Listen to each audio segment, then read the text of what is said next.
Hi, I'm Sam Beal, and this is a quick summary of our ESTCP project that sought to validate command detonation as a method of testing munitions for residual energetic compounds.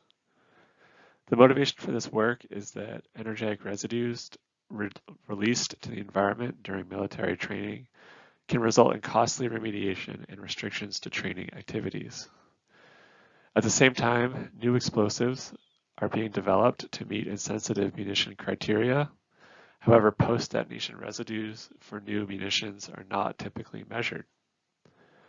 Command detonation provides a way to test munitions for energetic residues early in the acquisition process, and the goal of this project was to validate this technology.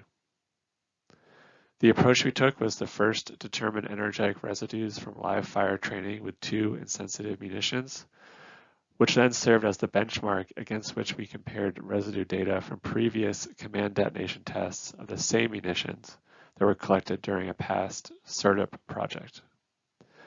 We successfully determined live fire residue loading rates for both of the study munitions, and we found that command detonation provides order of magnitude accuracy in predicting post-detonation residues.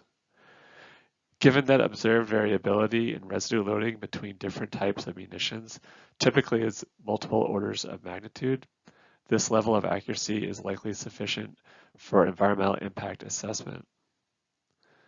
The results of this study have been transferred to armaments and ammunition stakeholders, and this technology has already been applied in a recent test of another insensitive munition. The command detonation technology enables a munition to be tested in a static position in a predetermined test location.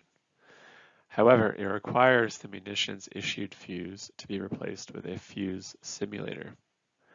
Two fuse simulators have been applied in previous command detonation residue tests. The Cold Regions Research and Engineering Laboratory developed a simple fuse simulator using C4 in a milled aluminum plug, as shown on the picture on the right. And the DevCom Armament Center developed a more representative fuse simulator using a booster charge that matched the issued fuse.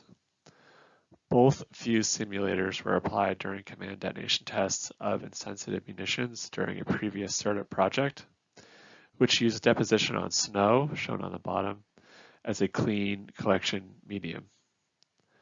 From this project, the 60mm and 81mm IMX 104 mortar munitions were the best characterized, so we leveraged the existing command detonation data for these two munitions in our validation study. During this project, we requested Army infantry units fire the study munitions in the same manner as in training.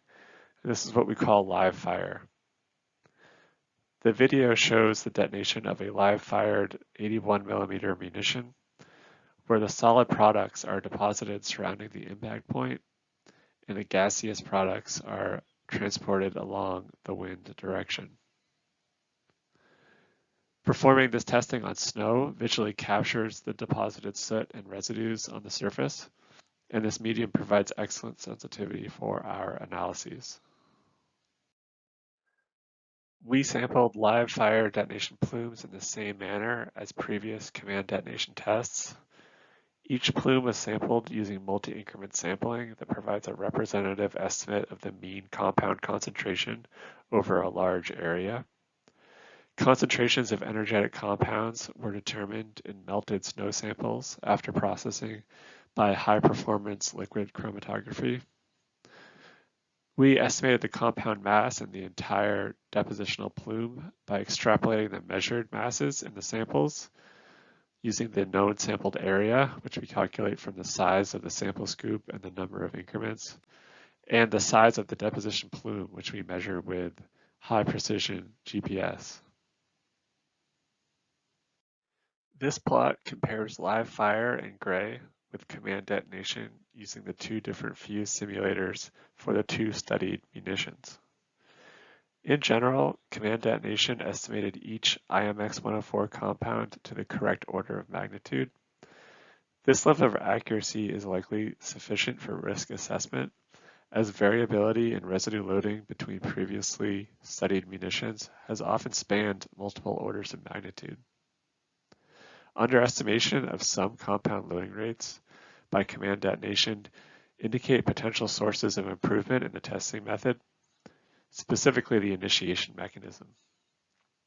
Since this project started, the command detonation technology has been applied to a new, previously untested and sensitive munition in order to assess its post-detonation residues and inform its environmental assessment. For more information on this project, please see reports that are posted on the project page at the Startup ESTCP website, or please feel free to email me